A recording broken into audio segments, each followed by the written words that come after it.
숲으로 가는 길입니다. 오늘도 자기만의 속도로 자기만의 자리에서 책과 함께 하루를 살아가는 모든 분들께 인사드립니다. 안녕하세요. 반갑습니다. 오늘 소개할 책은 당신을 소모시키는 모든 것을 차단하라. 중국 심리 칼럼니스트 푸스 작가의 책입니다. 출판은 더 페이지입니다. 푸스는 덜어냄을 통해 마음을 가볍게 만드는 글을 오랫동안 써온 작가입니다. 이번 책에서도 복잡한 감정들을 어떻게 정리하고 차단할지 조용하지만 또렷하게 들려줍니다. 이 책의 글에는 몇 가지 인상적인 특징이 있습니다. 먼저 독자에게 어떤 감정을 강요하지 않는다는 점입니다. 힘내세요라든가 당신도 할 수 있어요 같은 말은 잘 보이지 않습니다. 대신 마치 옆자리에서 조용히 이야기를 꺼내듯 이렇게 말을 건넵니다. 혹시 지금 너무 많은 걸 끌어안고 계신 건 아닌가요? 무엇을 하라는 지시보다 그건 너무 무거운 짐이 아닐까 하고 생각해 볼 여지를 주는 식이죠. 또 하나 감정을 섬세하게 다룬다는 점도 좋았습니다. 화를 내는 나, 억울해하는 나, 불안한 나를 부정하거나 밀어내지 않고 그 감정들을 하나씩 들여다보게 도와줍니다. 그래서 읽다 보면 마음 한쪽이 서서히 정리되는 느낌이 듭니다. 책의 흐름은 먼저 누군가의 이야기를 들려줍니다. 그 사람이 겪은 일, 감정, 깨달음을 하나씩 따라가다 보면 자연스레 우리의 이야기로 전환됩니다. 그리고 어느 순간 이건 내 얘기다 싶은 문장이 나오면 그 문장들이 이 책의 핵심이 됩니다. 덜어낸다는 건 도망치는 게 아니라 나를 지키는 일입니다. 이 책은 차단이나 덜어냄을 단순히 무언가를 끊고 피하라는 말로 쓰지 않고 오히려 이렇게 묻습니다. 그거 정말 지금 당신한테 필요한 건가요?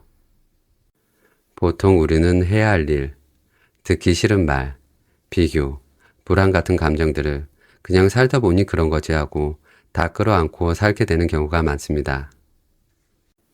푸스 작가는 이렇게 말합니다. 모두 안아야 할 필요는 없어요. 어떤 것들은 애초에 내 몫이 아니고 어떤 감정들은 굳이 끝까지 들여다보지 않아도 된다는 말이죠. 그렇게 덜어내고 나면 비로소 내가 진짜 신경 써야 할 것들이 보이기 시작합니다. 그리고 그게 결국 나를 지켜주는 집중으로 이어집니다.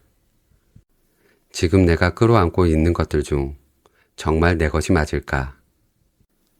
그런 질문을 남기고 당신을 소모시키는 모든 것을 차단하라. 들어가 보겠습니다.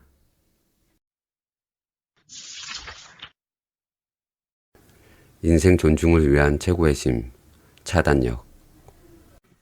왠지 모르게 늘 초조하고 다른 사람의 한마디에 한참 동안 전전긍긍하는가.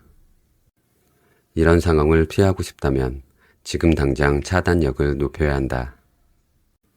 중국의 유명한 수필가 위치우이는 악의적인 비평으로 여론몰이를 당하면서도 덤덤히 말했다. 말은 천리를 가도 먼지를 씻지 않는다. 혹시 3대7 법칙이라는 말을 들어본 적이 있는가? 핸드폰의 기능 중 70%는 쓰지 않고 집안 공간의 70%는 사용하지 않으며 살림살이의 70%는 다시 쓸 일이 없지만 아까워서 버리지 못하는 경우가 대부분이라는 뜻이다. 사람들이 불안해하는 이유도 덜 중요한 70%에 치중하여 중요한 나머지 30%를 소홀히 하기 때문인 경우가 많다. 이보다는 내게 주어진 일이라고 나만의 길을 걸으며 중요하지 않은 70%를 차단함으로써 진정으로 내 삶에 중요한 30%를 즐겨야 한다. 미국의 작가 겸 심리학자 앤서니 로빈스는 어림짐작으로 만들어낸 두려움 대신 본인이 정말 이루고 싶은 목표에 100% 집중하세요 라고 말했다. 사람들은 언제나 너무 조급해하고 너무 많이 생각하고 너무 적게 행동한다. 사실 이런 태도보다는 비현실적인 생각은 차단하고 현재에 충실한 삶을 지향하는 편이 훨씬 유익하다. 살이 찌면 다이어트를 하고 능력이 부족하면 자기 개발을 하는 등의 삶의 태도를 가지면 반드시 좋은 일이 생길 것이다. 탐욕을 차단하라. 장자가 이런 명언을 남겼다. 재물을 탐하면 위험이 따르고 권력을 탐하면 모든 게 고갈된다. 이 말은 자신이 원하는 바를 분명히 아는 것도 중요하나 모든 것을 욕심내고 탐내면 결국 아무것도 얻지 못한다는 의미다. 19세기 말 프랑스의 한 상인이 타이어 공장을 열었다. 최선을 다해 운영한 덕에 공장은 금세 큰 회사로 성장했다. 성공한 상인은 조선업에 관심이 생겨 선박 제조 공장을 세웠다. 얼마 뒤에는 주류업이 성행이라는 말에 단숨에 주류회사까지 차렸다. 상인은 사업을 많이 할수록 성공할 거라 확신했다. 하지만 예상과 달리 얼마 지나지 않아 그의 회사는 적자가 나기 시작했다. 사업의 버팀목이었던 타이어 회사마저 경영위기를 겪게 되었다. 한동안 망연자실했던 그는 금방 다시 시작하기로 마음을 먹었다. 어느 날 포도 농장으로 시차를 나간 그는 농부가 흠이 없는 청포도를 잘라버리는 장면을 목격했다. 버려지는 포도가 아깝다는 생각에 상인이 물었다. 이 포도들은 멀쩡한 것 같은데 왜 잘라버리는 겁니까? 농부가 답했다. 포도알을 조금씩 잘라내지 않으면 저들끼리 양분을 다투어요. 그럼 과육이 크게도 못 자라고 당도도 떨어지죠. 이렇게 조금 잘라줘야 남은 포도들이 더 잘 익고 맛도 좋아지는 법이에요. 농부의 설명을 들은 상인은 큰 깨달음을 얻었다. 모든 것은 과유불급이라 욕심을 내다가는 오히려 큰 화를 입는 법이었다. 중국의 기업가 저우홍이 대표가 어느 인터뷰에서 이런 말을 했다. 우선 자신이 무엇을 원하는지 파악한 다음 끊임없이 노력해야 합니다.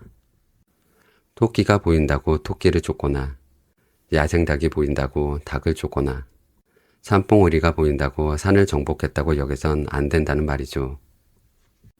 간혹 글짓기 강좌를 수강하는 친구를 따라 무턱대고 글짓기 수업을 신청하거나 길이가 짧은 동영상 쇼폼을 배우는 동료를 보고 돈이 되겠다는 생각에 동료를 따라 동영상 제작 교육 과정을 구매하는 사람들도 있다. 이들은 아무런 성과도 없는 곳에 제한된 시간과 에너지를 흐지부지 써버리고 결국 경제적 정신적 낭비로 인한 자기 기회에 빠져 헤어나올 수 없게 될 수도 있다. 일본의 기업가 이나모리 가즈오는 사람은 현실에 만족할 수 있지만 욕망이란 마음은 결코 사람을 현실에 안주하게 만들지 않는다. 탐욕은 끊임없이 삶에 요구하게 만들고 차츰 모든 행복을 갉아먹는다 라고 말했다. 생각이 지나치게 많으면 불필요한 걱정이나 감정 소모로 이어질 수 있다. 걱정과 고민에 빠졌을 때는 잠시 생각을 멈추고 하나의 목표를 선택하여 곧장 행동으로 옮기는 것이 중요하다. 단순함이 최고라는 말처럼 진정한 가치는 단순하지만 정제된 것에 있다. 그런 의미에서 탐욕을 차단하는 것이 인생에 대한 최고의 선택일 것이다. 타인의 간섭을 차단하라. 급변하는 사회의 흐름에 휩쓸린 우리는 언제나 뭔가 마음이 지쳐 있다. 그래서 삶을 바쁘게 살아가는 듯 보여도 남들과의 맹목적인 비교에 쉽사리 삶의 방향을 잃어버리거나 다른 사람의 평가 한마디에 자신을 놓아버린다. 어떤 사람은 명품 옷을 입은 옆집 아이를 보고 내 아이가 좋아하는지는 상관없이 명품 옷을 사준다. 또 어떤 사람은 함께 자란 소꿉친구가 대도시에 집을 마련하자 아이들 교육 때문이라는 번지르한 이유를 대며 대도시에 진입하려고 필사적으로 애를 쓴다. 정작 자기가 그곳에서 생존 압박을 견딜 수 있는지는 고민하지 않은 채로 말이다. 또는 동료가 차를 바꾸면 내 차를 바꾸어야 할 때인지 제대로 따져보지도 않고 어떻게든 이유를 만들어 차를 바꾸고야 마는 사람도 있다. 다른 사람의 생각으로 자신의 인생을 재단하지 않고 다른 사람이 이룬 성과에 자신의 인생을 대입하지 말아야 한다. 심리학에 과제 분리라는 이론이 있다.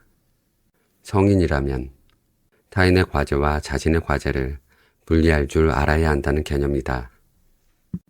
한 회사가 고가평가에서 최하점을 받은 직원을 해고하기로 했다. 그러자 한 여직원이 업무 실적을 걱정하기 시작했다. 낮은 고가 점수를 받을까 초조했던 그녀는 인사팀을 들락날락하는데 시간을 쏟았다. 이를 보다 못한 동료가 그녀에게 말했다. 이 정도면 인사팀에서 월급 받아야 하는 거 아니야? 인사팀 업무 걱정하느라 정작 내 업무는 하나도 못하고 있잖아. 어떤 일이 누구의 과제인지를 판단하는 규칙은 단순하다. 누가 그 일의 결과를 책임지면 그 일은 그 사람의 과제인 것이다. 중국 작가 린 위탕은 남들처럼 되겠다는 생각은 버리고 온전한 내가 되어 독립적으로 일어설 용기를 가져야 한다고 말했다. 내가 신경 써야 할 것은 오로지 나의 성과뿐, 다른 사람이 이룬 성과는 나와 무관하다. 그러니 남을 부러워하는 대신 타인의 간섭을 차단하고 자기 일에 더 집중하기 바란다. 차단력을 키우고 싶다면 자신의 내면을 살펴라. 타이완 작가 린칭슈아는 꽃은 꽃을 피워야 한다. 세상 사람들의 시선과 관계없이 꽃으로서의 엄숙한 사명을 완수하기 위해 꽃은 꽃을 피워야 한다라고 말했다. 온 세상이 모래와 진흙에 더럽혀져 있어도 당신이 맑고 투명하면 당신의 세상도 맑고 깨끗하고 당신이 단순 명료하면 당신의 세상은 복잡해지기 어렵다. 차단력이 부족하면 나도 모르게 소중한 시간을 허투루 쓰고 조금 남은 열정과 에너지도 계속해서 소모할 수밖에 없다.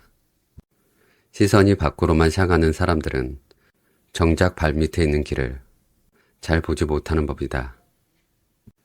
그렇다면 과연 내면의 생활을 잘하려면 어떻게 해야 할까?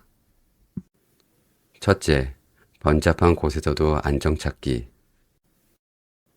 청나라 말기학자 중국번은 이렇게 말했다.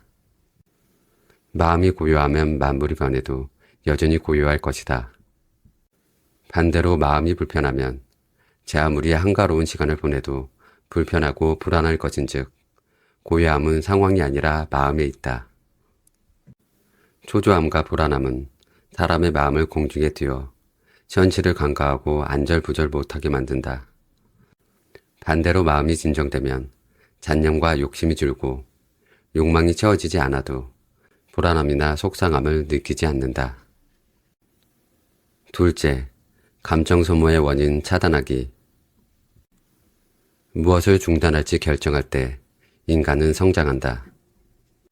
사람들에게 가장 중요한 자원은 시간과 에너지다. 따라서 시간과 에너지를 낭비하게 만드는 모든 일을 차단해야 한다. 불안을 야기하는 뉴스를 차단하고 불필요하고 쓸모없는 모든 SNS 앱을 삭제하는 등의 방식으로 내게 필요한 집중력을 최대한 확보하자. 관심을 끄는 일이 생겨도 그 일이 나의 성장에 유익한지부터 자문해 본 다음 유익하지 않다면 과감하게 차단하기 바란다. 셋째, 자기개발에 중점 두기. 미국의 관리학자 로렌스 피터가 제기한 나무통 효과가 있다. 이는 나무통 하나에 얼마만큼의 물을 담을 수 있는지 정하는 것은 가장 긴 나무 토막이 아닌 가장 짧은 나무 토막이라는 것이다. 결국 장점보다는 단점을 보완하는 것이 중요하다는 이론이다. 무의미한 사교 활동과 노력, 그리고 정보를 차단해야 단점을 찾아 개선할 시간을 확보할 수 있다. 우리 스스로 빛을 내면 뜻밖의 기회가 찾아온다. 높은 에너지를 가진 사람들은 자신에게 가장 중요한 일에 에너지와 시간을 투입하는 방법을 잘 알고 있다. 그들은 쓸모없는 정보, 과도한 생각, 타인의 간섭, 불쾌한 말들은 과감히 차단하고 남에게 잘 보이려 애쓰기보다 자기 자신을 만족시키기 위해 노력한다. 타인에게 과도한 관심을 가지는 사람은 자신의 인생을 쉬이 잃어버린다. 또한 나를 좀먹는 사람과 일에 얽힐수록 인생은 낭비된다. 이런 상황에서 차단력은 당신이 발휘할 수 있는 최상의 능력이 될 것이다. 사람들은 자아를 관리할 때 심리적 자원을 소비한다. 그 자원이 부족해지면 내적 소모 상태에 놓일 수 있는데 이런 상태가 장기간 지속되면 극심한 피로감을 느낀다. 많은 이들이 이런 정신적 괴로움 때문에 일과 삶의 발전을 이루지 못하지만 자각도 하지 못한 채 자신의 내적 울타리에 갇혀 인생을 허비한다.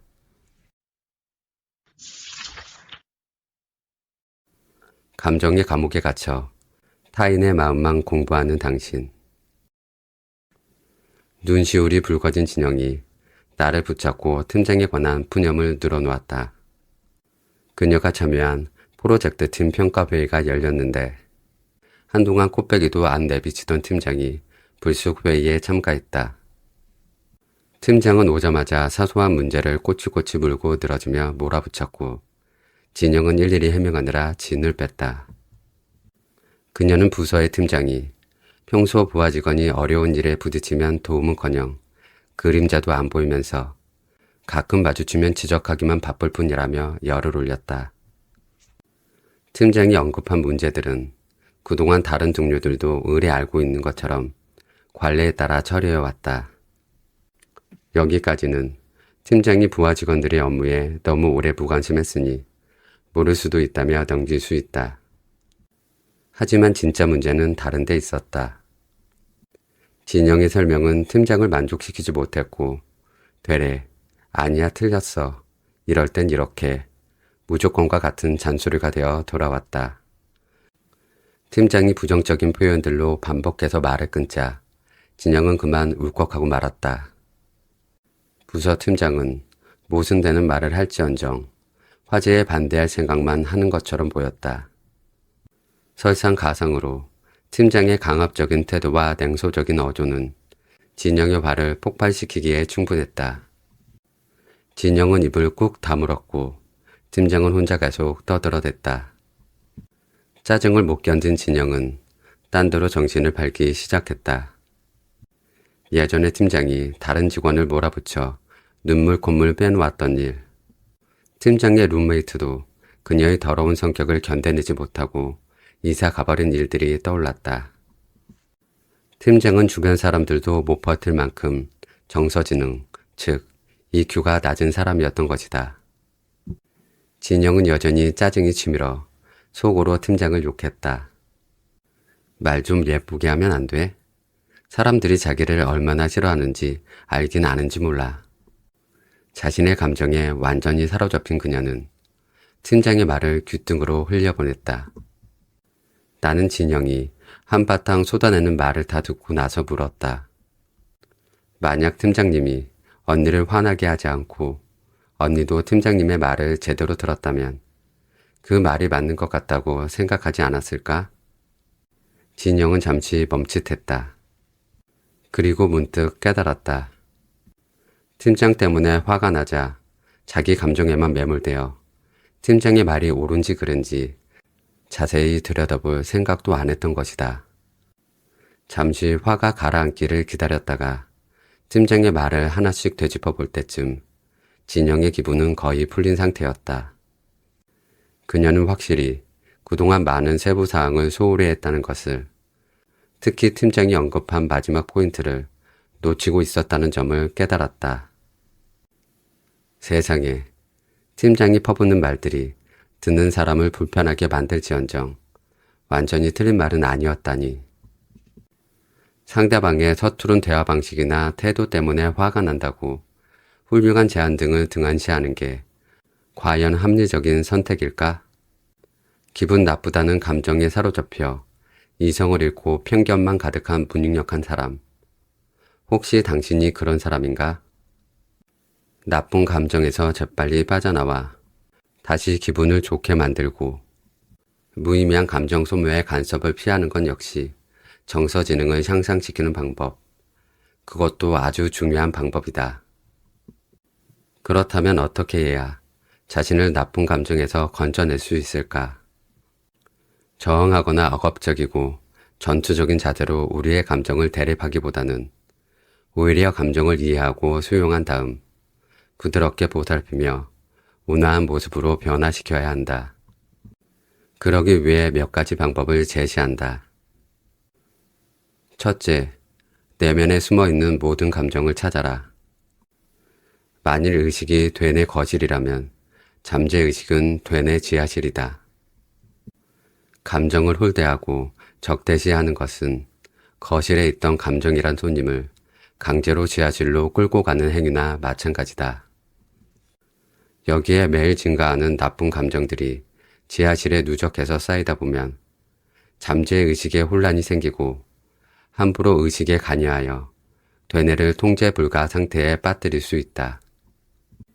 우리의 감정을 어머니가 아이를 돌보는 것처럼 대할 수 있으면 어떨까?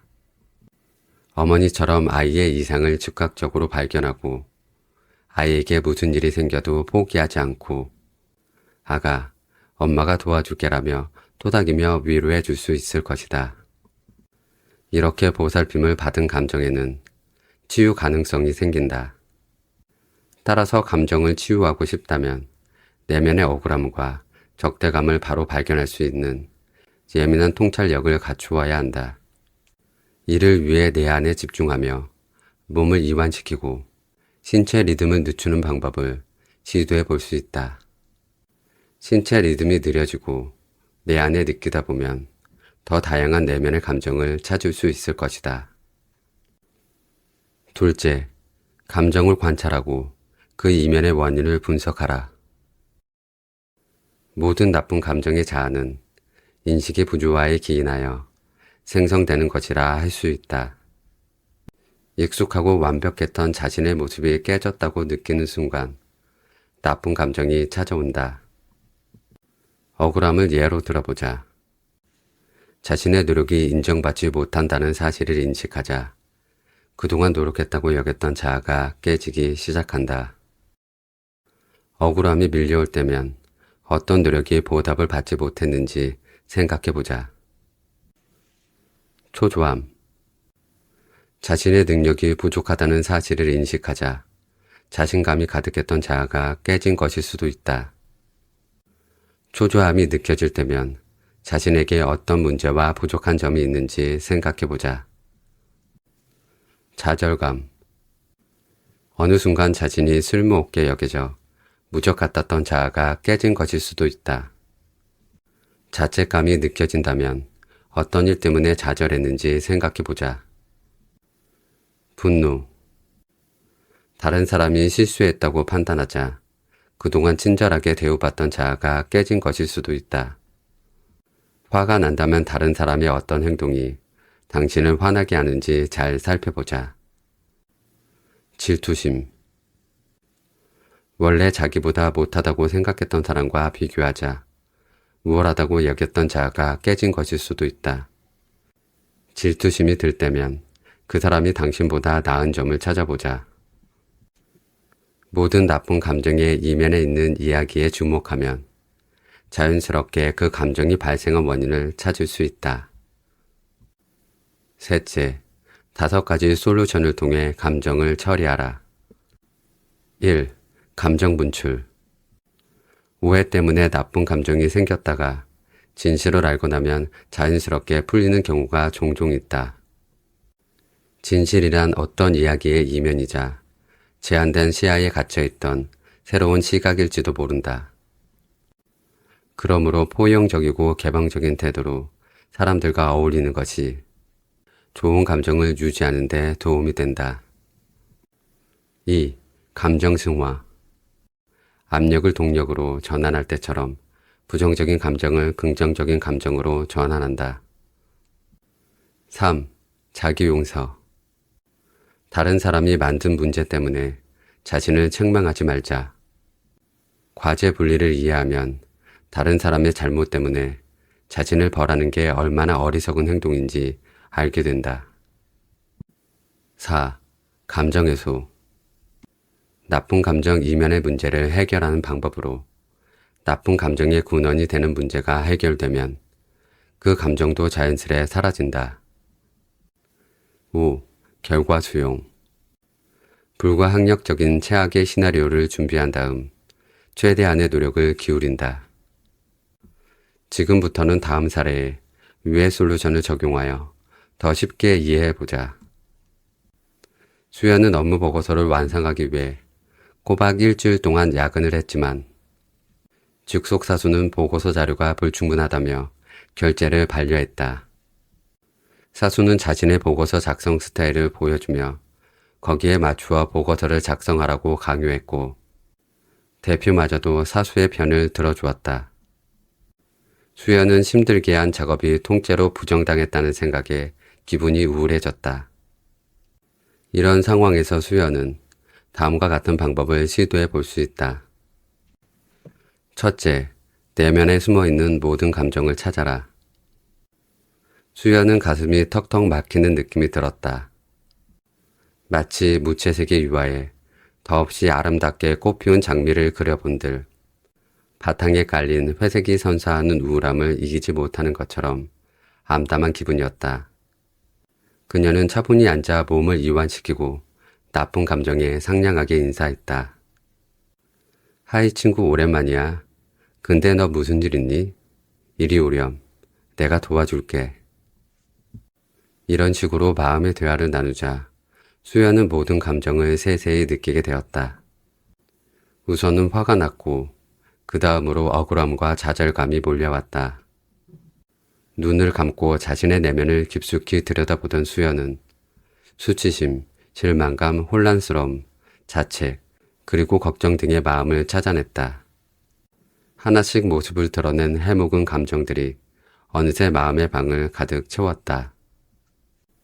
둘째, 감정을 관찰하고 그 이면의 원인을 분석하라.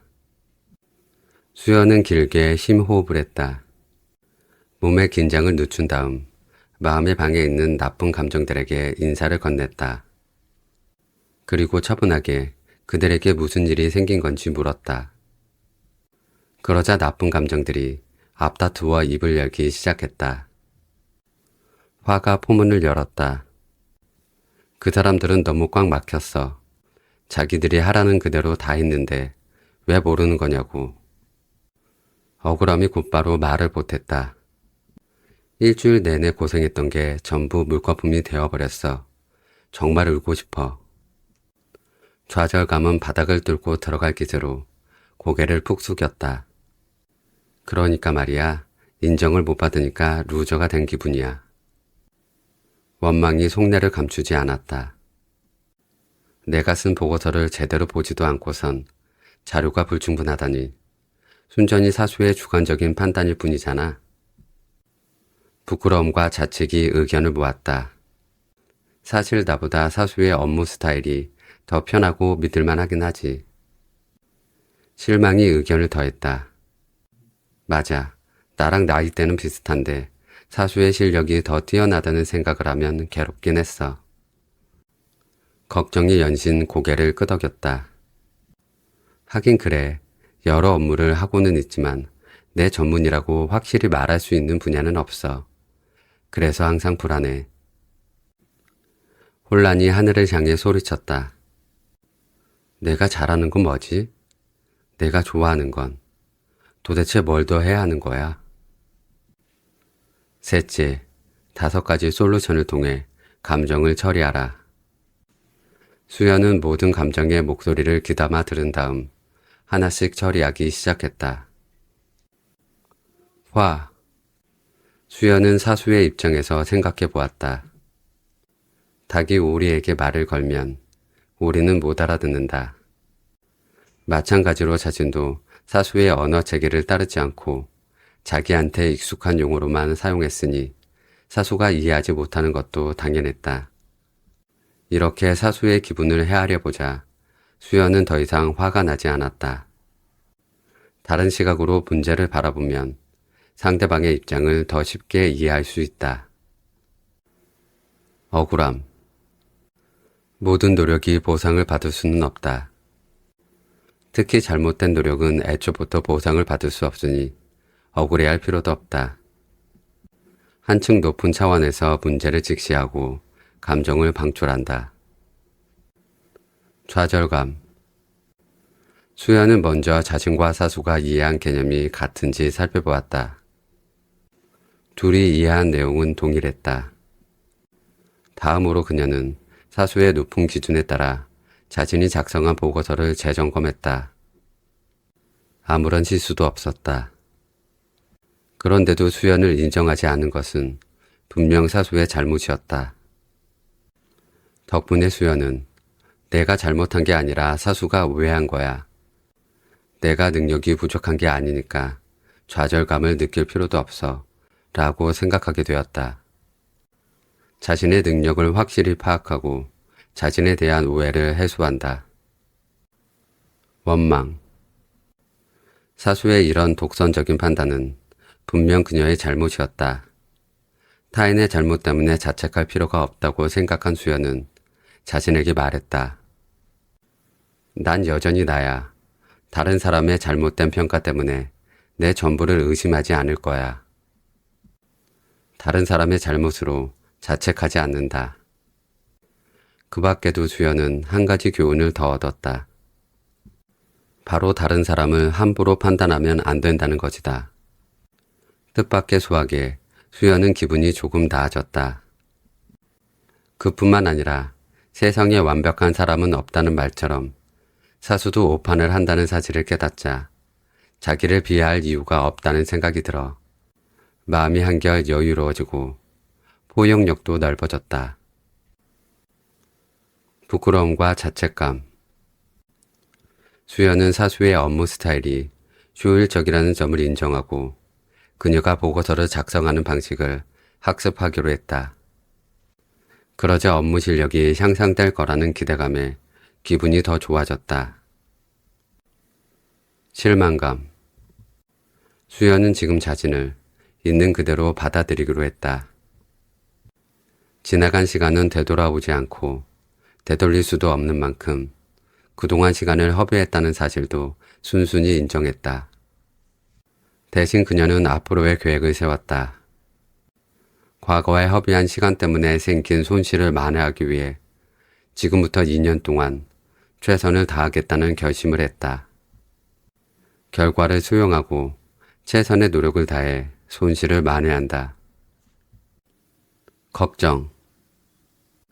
수연은 그동안 경험을 제대로 발휘하지도 못했을 뿐더러 다른 사람의 장점을 배우는데도 서툴렀다는 점을 인정하며 자신의 부족한 점을 확인했다. 이를 개선하기 위해 그녀는 일과 보고서를 작성하여 그날 성장을 기록하는 한편 본인과 다른 방식으로 업무를 처리하는 동료를 발견하면 비교용 보고서를 만들어 보며 그 동료의 장점을 배워갔다. 혼란함. 수연은 회사에서 역할을 재정립하고 본인만의 규칙을 세움으로써 더 단단한 미래와 방향성을 확보하게 되었다. 감정 이면의 문제 해결. 이 단계들을 거치자 수연의 감정이 마침내 모두 처리되었다.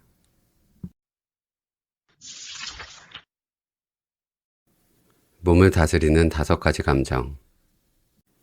경원은 결혼한 지 5년 만에 유방암에 걸렸다.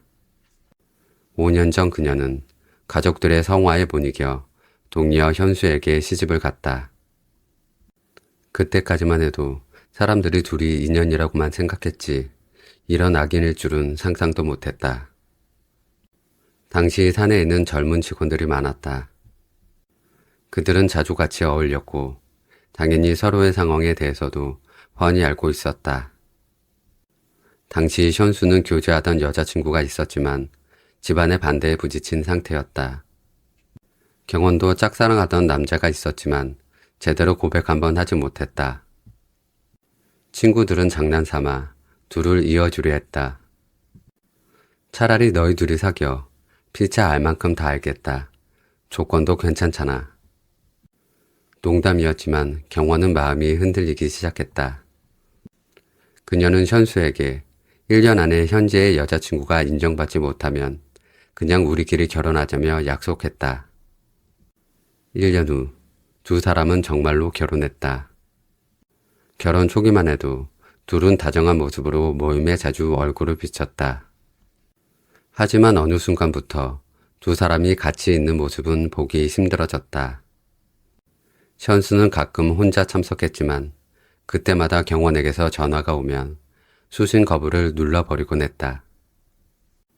그리고 현수가 전화를 안 받으면 항상 다른 친구에게 경원의 전화가 걸려와 다음과 같은 질문을 했다. 너희들 현수랑 같이 있어? 친구들은 둘 사이에 문제가 있다는 사실을 직감적으로 눈치챘다. 다만 당사자들이 직접 말하지 않아 추궁하는 대신 침묵을 지켜주었다.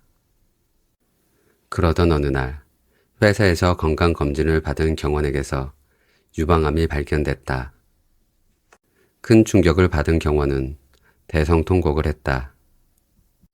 게다가 지인들은 현수가 전 여친과 계속해서 연락을 해오고 있다는 사실도 알게 되었다. 결혼 초에는 부모님의 눈초리 때문에 현수도 전 여친과 잠시 거리를 두었다. 하지만 본가에서 분가한 후로 조금씩 본색을 드러내더니 결국 외박을 일삼았다.